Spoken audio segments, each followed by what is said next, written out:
Saudari Clarissa,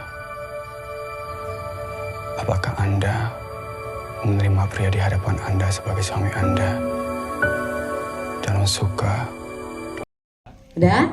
3, 2, 1. Wow!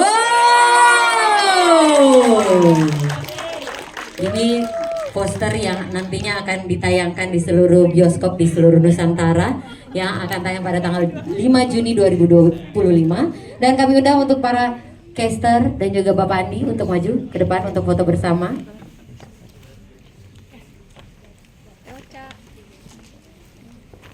Dan juga kami undang dengan hormat kepada Bapak Vicky Ganda selaku CEO Netsme Kreasi Indonesia untuk ikut berfoto bersama. Selanjutnya kami undang juga kepada Bapak Wahyudi selaku VP Digital Lifestyle dari Nuon Digital Indonesia untuk melakukan foto bersama. Kami undang dengan hormat. Luka, sehat maupun sakit, hingga maut memisahkan. Saya bersedia.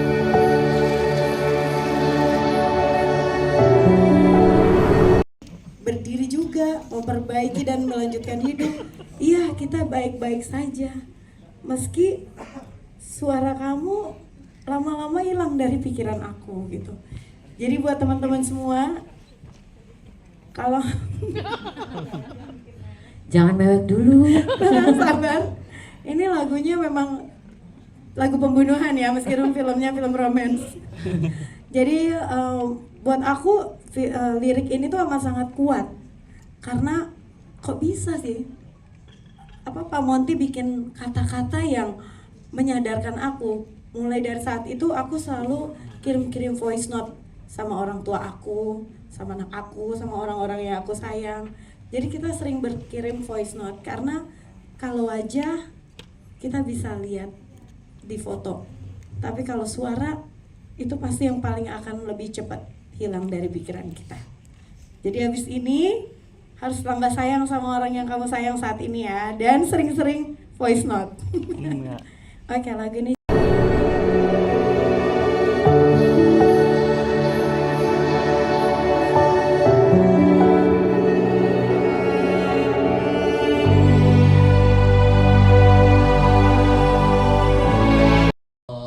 film ini rencananya sebenarnya mau dibikin udah beberapa tahun yang lalu, tapi karena pandemi dan segala macam tertunda.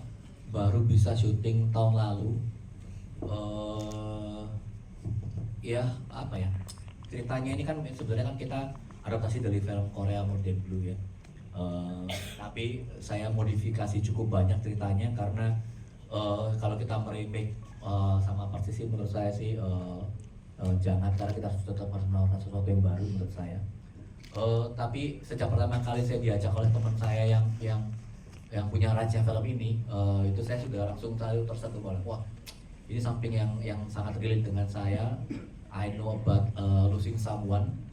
Saya tahu tentang perasaan-perasaan coba disampaikan di film ini ya. Cuma di film ini, di versi Indonesia ini mungkin yang coba saya garis bawahi lagi itu, dan berapa kali juga saya sempat ngomong juga, cinta itu butuh pengorbanan menurut saya. Dan mungkin hal ini yang sering orang lupa gitu ya. Orang merasa bahwa cinta hanya pingin senang-senangnya doang dan segala macam. Padahal menurut saya sih tanpa pengorbanan cinta sih nggak akan terasa seperti cinta sih menurut saya sih. Semua cinta menurut saya butuh pengorbanan sih. Jadi mungkin itu yang coba saya bawa ke Gen Z, tapi siapa aja juga bisa menonton film ini, bahwa mengingatkan lagi bahwa meskipun cinta itu indah, bikin senang dan segala macam, tapi kita jangan lupa esensinya bahwa to love someone you have to sacrifice. Gitu sih. Ya.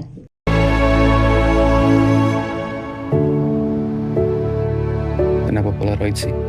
Karena kejadian dalam hidup itu cepat berlalu, tapi memori itu selamanya.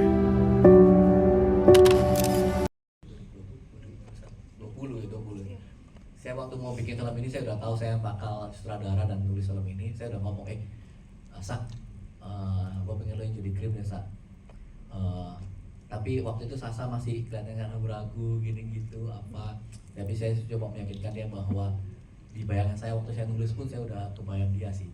Dan ini sebenarnya challenge buat dia karena personalitinya Krim di film ini sangat beda banget dengan personalitinya Sasha aslinya. Banyak yang nggak tahu bahwa sebenarnya Sasha ini sangat-sangat pemalu. Tapi di film ini dia harus jadi cewek yang kuat, pemimpin, agresif, sedikit manipulatif, ceplas-ceplos. Tapi menurut saya justru itu yang menarik sih, bahwa dimana saya tuh selalu suka mengasih tantangan ke para pemain saya. Kalau biasanya dikasih peran yang seperti ini, saya justru sengaja kasih peran yang berbeda. Kalau personality seperti itu, saya suka dia ngasih personality yang berbeda di film saya sih. Dan I think bukan kelebihan, ini menurut saya sih acting terbaik Vanessa Priscilla selama karirnya. Benar-benar keluar dari comfort zone ya. Ya nggak Vanessa? Perlu keluar dari comfort zone? Iya. Oh iya langsung. Tapi sebelum kita berbicara sama Vanessa, ada yang surprising guest yang hadir pada siang hari ini. Ini adalah Rosa. Kaget. Ada lagi siapa ya? Oke, boleh. Ini kan tadi kita udah sama-sama sharing tentang how to lose somebody, kemudian bagaimana sih caranya supaya kita bisa mengambil makna dari semua orang-orang yang terdekat kita gitu. Nah, tapi ini yang perlu dibocorin dan semua orang tahu, selain mengisi soundtrack, ternyata ikutan acting. Boleh diceritain nggak? Ini sebetulnya ajakan paksaan ya. Dari Koko Roni, aku udah bilang aku nggak bisa acting, nggak bisa gitu. Tapi ini berperannya sebagai Rosa kok. Jadi gimana? Gitu. Jadi aku di sini mau memerankan diri sebagai Rosa, penyanyi yang waktu itu lagi sedikit frustasi karena tidak mendapat lagu yang bagus. Dikasih lagunya tuh kayak aneh-aneh banget, sama lah filmnya. Kayak aku kayak apa berhenti aja jadi penyanyi gitu ya di film itu kayak gitu. Di film itu kok. Karena lagunya ajaib banget. Jadi itu tapi bayangan sehari-hari buat kalian teman-teman mungkin. Kalau kalian mikir, wah lagu aja bagus-bagus. Oh jangan sedih, itu penuh proses. Jadi banyak juga lagu-lagu aku yang seperti di film ini gitu, kayak yang adalah contohnya nanti, bukan lagu yang ini ya, ada lagu yang dicontohin gitu. Aduh absurd banget lagunya gitu, kayak udah jangan nyanyi deh gitu. Jadi aku ngambek di film itu, ceritanya ngambek. Ya udah terus dari gitu nyari lagu tiba-tiba ini juga kehidupan sehari-hari sering juga terjadi ya. Tiba-tiba seseorang mendengarkan satu lagu demo, so dengerin kayak ini lucu nih gitu. Demonya cuma genjreng-genjreng gitar aja. Dan di saat itu tuh ngerasa ini bagus nih lagunya. Aku udah kebayang langsung, biasanya gitu. Aku dengerin lagu, aku kebayang musiknya nanti aku akan bikin begini nih. Oh ini akan pakai orkestra kah, akan ini ya begini itu segala macam. Jadi di film itu aku memerankan diri sendiri dengan kebiasaan aku ketika aku lagi mencari lagu, dan akhirnya terlibatlah aku dengan perkenalan sepasang cowok cewek ini gitu, Kay and Cream. Akhirnya aku jadi tahu kenapa lagu ini tuh dibikin, apa sih cerita di balik itu gitu.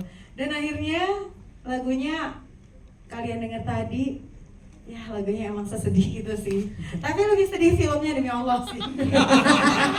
Pengen lihat Cepat berlalu, tapi memori itu selamanya. Kayak memori kita.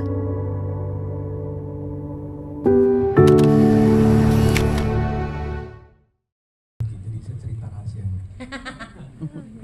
Jadi waktu pre-screening bareng Tonton dan teman-teman, Macan duduk di sebelah saya. Saya punya tisu nih, disiapin. Jadi kita udah siap-siap ada tisu, setiap orang bawa satu. Dia pertama tangannya naik satu, terus kiri kanan.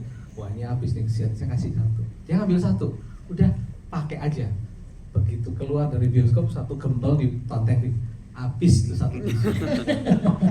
Jadi waktu saya nonton ini bareng Rob, kita gantian nonton, dikasih screeningnya. Kita melihat, wah gila ini film ini. Ini kalau kena dengan directing yang pas, writing yang pas, ini akan nangis berjamaah satu Indonesia. Jadi that powerful. Dan waktu saya belum nonton filmnya, waktu kita di screening saya nonton bareng. Itu begitu filmnya kita, ini belum final ya, itu pakai nafas dulu. yang menarik adalah sedih tapi very very sweet. So rasa itu yang saya kepengen kita semua nonton. Film ini akan deliver, udah gak usah promosi deh, ditonton aja dulu. That emotional. Jadi menurut saya ini kontribusinya Ropron lah yang bisa bikin yang cowok nggak cewek semua nangis satu bioskop. Aduh, So, Prince Galau kali ya, Prince Galau of the Year. you have to bring your loved one untuk nonton film ini. Tonton bareng dengan orang yang kamu cintai. Wah. Ini aja pakai tisu nih tadi nonton. Se-emosional itu. So, looking forward, itu aja dari saya. Yes. Saudari Clarissa, apakah Anda menerima pria di hadapan Anda sebagai suami Anda dan suka? Emang aku bisa bilang nih suatu tantangan baru buat aku karena cukup kompleks untuk memahami si karakter Krim ini, dimana dia itu banyak banget layer-layer emosinya, lapisan-lapisan emosi yang layer pertama itu dia harus terlihat sangat ceria, tapi di layer kedua dia harus terlihat kuat, tapi di layer ketiga dan seterusnya sebenarnya dia tuh sakit banget gitu, pilu banget. Nah itu yang akhirnya di project ini aku banyak belajar dan dibantu juga sama pasti Pak Robert Prony yang sangat merangkul dan menggait aku untuk memahami si karakter Krim ini dari awal. Dibantu juga sama Mas Lukman Rosadi, acting coach kita, dimana kalau menurut aku itu kalau aku silakan. Iya, dibantu sama Mas Lukman Rosadi karena aku percaya kalau misalnya aku mau memasukkan karakter Krim ini, aku itu harus mengosongkan si Sasanya dulu. Dan itu semua harus diawali dengan aku mengerti dulu nih sebab akibat kenapa si Krim melakukan ini. Jadi dibantu dengan metode waktu itu kita benar-benar breakdown script scene by scene. Jadi akhirnya aku bisa mengerti kenapa Krim melakukan ini dan merasakan ini. Dan pasti juga dibantu sama teman-teman yang lain yang sangat Suka, sehat maupun sakit, hingga maut memisahkan. saya bersedia.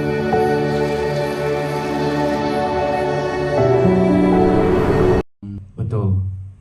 Kalau emang kalau nggak dapat lawan main yang sangat bagus, sama sangat open, director yang sangat hebat, acting coach sama tim lain yang sangat hebat, kayaknya aku nggak kuat malah untuk memerankan karakter ini. Kay Berat ya, berat. sedih aja. Kay ini aku sampai akhir-akhir syuting, hari-hari terakhir syuting juga nangis-nangis di luar scene pun tuh karena ngerasain sakitnya Kay juga. Mendalami banget begitu ya. Agak nggak mungkin. Kayak menurut siapapun yang bakal mainkan karakter ini pasti bakal mendalami banget. Karena ceritanya yang ditulis sebegitu bagusnya dan directing yang segitu jelasnya, agak nggak mungkin nggak bisa mendalami karakternya. Iya. Dan itu sih the pain berasa, tapi lebih sakit karena ada sweetnessnya itu. Yes. Iya. Kehangatannya. Yang sakitnya itu bukan berasal dari benci atau apa, tapi berasal dari cinta. Iya. Oh, kok sedih kan ngomong gitu ya? Itu bukan sedih, dalam. Deep banget. Berasal dari cinta yang membuat, oh seharusnya cinta seperti ini ya. Aku sih berharap kalian semua nggak merasakan apa yang kalian rasakan ya. Mudah-mudahan kalian jauh dari sana. Tapi benar kata Mas Andi tadi. Menurut aku sangat baik kalau nonton film ini bersama orang yang kamu cinta. Mau itu pasangan, orang tua, atau adik atau apa. Karena aku sendiri yang mainin karakter ini dan nonton pre-screening, belajar kalau waktu bersama orang-orang yang kita cinta tuh nggak selamanya, dan komunikasi itu penting banget. Ya, betul. Komunikasi itu penting banget. Kamu tidak harus melewatkan masalah sendirian. Jadi ya itu yang aku belajar dari sini. Iya, pengen lihat kayak gimana sih galaunya dan dalamnya penampilan dari si Brian ini. Mau komentar dikit dong. Silakan. Ini sekaligus menjadi closing statement ya, Koron ya. Oh gitu udah, wah itu. Enggak, cuma mau ngasih ada. Tadi kan udah ngomong kalau sama Sasa kan udah kenal udah lama. Baru ketemu Brian di proyek ini, tapi saya bersyukur bisa ketemu Brian dan udah pastilah kita akan terus kerjasama di proyek mendatang karena kita sangat cocok ya. We sharing same passion about movies, tapi yang saya ngerasa agak bersalah itu karena saking mendalami peran ini Brian itu sampai beberapa kali selama syuting saya tuh berusaha untuk menenangkan dia karena dia saking into the karakternya itu sampai he cannot control himself. Wah, Nggak tangan dong. nggak terhitung saya berapa kali saya tuh coba untuk nenangin dia sampai we have to hug each other for quite some time. Jadi banyaklah ada adegan-adegan tertentu yang saya sampai ya I feel bad sih karena karena dia bukan lagi berakting tapi dia udah menjadi Kia yang sangat-sangat sedih sih. Jadi saya sampai berusaha ngomong, aduh udah jangan harus let go lah. Karena banyak sekali scene berat itu yang salah saksinya lah kita. Pokoknya setiap kali berapa kali take itu dia selalu nyari saya. Hug dulu. Hug dulu. Kalau enggak wah berat sih memang. Berarti ini memang emosional banget ya. Aku tambahkan dikit. Boleh silakan. Soalnya emosional itu bukan emosional yang bisa lepas. Yes, jadi disimpan gitu ya. Emosinya seperti si Sasa tadi bilang, layersnya baik banget. Jadi kelihatan senang baik-baik aja, tapi sebenarnya di dalam tuh baik ditahan. Ini namanya benar-benar pura-pura bahagia itu melelahkan. Dan itu yang capek. Yes. Jadi kalau adegan kamu suruh nangis-nangis, keluarin semuanya, oke, itu habis take, lega. Tapi ini karena nggak boleh keluar semuanya, itu yang harus kayak, ini udah hug mana parah, ini udah hug, kayak gitu. Karena harus ada rilisnya itu sedikit.